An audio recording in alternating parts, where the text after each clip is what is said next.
வணக்கம், நான் உங்கள் சிம்பிளி சூப்பர் 41 சேனல் எடுத்து சமீன். இந்த வீடியோவில் நம்ம சிக்கன் நோம்பு கஞ்சி எப்படி ரெடி பண்ணலான்னு பார்க்கலாம்.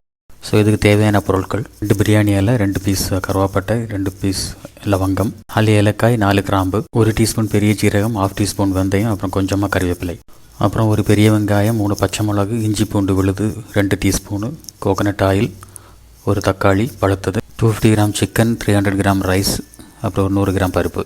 அப்புறம் ஒரு பெரிய பாத்திரம் எடுத்துருக்கேன்.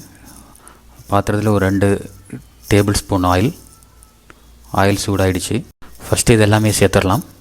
நீங்கள் தனித்தனியாக சேர்த்தாலும் பரவாயில்ல, லோ ஃப்ளேமில் வச்சுக்கோங்க, ரொம்ப கரிஞ்சிடக்கூடாது. ஸோ நெக்ஸ்ட்டு வெங்காயம், பச்சை மிளகு சேர்த்துடலாம். அப்புறம் இஞ்சி பூண்டு பேஸ்ட்டு 2 ஸ்பூன், தக்காளி, அப்புறம் 1 டீஸ்பூன் மிளகாய் பொடி, 1/2 டீஸ்பூன் மஞ்சள் பொடி, அப்புறம் ஒரு 1/2 டீஸ்பூன் சிக்கன் மசாலா. ஸோ எல்லாம் சேர்த்து நல்லா மிக்ஸ் பண்ணிக்கலாம். அப்புறம் சிக்கனை இது கூட சேர்த்து மிக்ஸ் பண்ணிக்கலாம். அப்புறம் நம்ம ஏற்கனவே ஊற வச்சுருந்த பருப்பை இது கூட சேர்த்து மிக்ஸ் பண்ணிடலாம். பருப்பை நீங்கள் ஒரு 2 மணி நேரத்துக்கு முன்னாடியே ஊற வச்சுருங்க.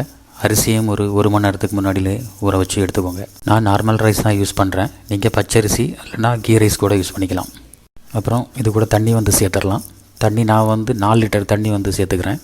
நான் 5லேருந்து 6 பேர் சாப்பிட்ற மாதிரி தான் ரெடி பண்ணிகிட்ருக்கேன். ஸோ இதை நல்லா மிக்ஸ் பண்ணி விட்டுருங்க. இது நம்ம ஒரு கொதி வர்றது வரைக்கும் வெயிட் பண்ணணும். அது கூடவே தேவையான அளவுக்கு உப்பையும் நீங்கள் சேர்த்துருங்க. ஸோ இப்போ ஒரு கொதி வந்துடுச்சு. நம்ம இதில் ஊற வச்சுருந்த அரிசியை சேர்த்துடலாம். அரிசி கொஞ்சம் பெரிய அரிசியாக இருந்துச்சுன்னா மிக்சியில் ஒரு அடி அடித்து சேர்த்துக்கோங்க.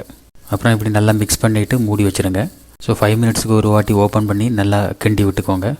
நம்ம அப்படி செக் பண்ணாமல் விட்டுட்டோம்னா அப்படி தேங்கி கீழே அடி பிடிச்சிடும். ஸோ இப்போ நம்மளுடைய சிக்கன் கஞ்சி ரெடி ஆகிடுச்சு. நான் இந்த கஞ்சி கொஞ்சம் திக்காக தான் வச்சுருக்கேன். ஸோ நீங்கள் வைக்கும்போது கொஞ்சம் எக்ஸ்ட்ரா தண்ணி சேர்த்துக்கோங்க. ஸோ இப்போ கஞ்சி ரெடி ஆகிடுச்சு. ஸோ இது சிம்பிளாக நீங்கள் வீட்டில் ரெடி பண்ணிடலாம். ரொம்ப கஷ்டம் எதுவும் கிடையாது. பேச்சுலர்ஸ்க்கு ஒரு ஈஸியான ரெசிபி தான் இது. ஸோ என்னுடைய பாம்பே ரூம்மேட்டுக்கு கஞ்சி ரொம்பவே பிடிச்சிருக்கு. நிஜமாகவே நல்லா தான் இருக்கும். ட்ரை பண்ணி பாருங்கள். மீண்டும் அடுத்த ஒரு வீடியோவில் சந்திப்போம். நன்றி, வணக்கம்.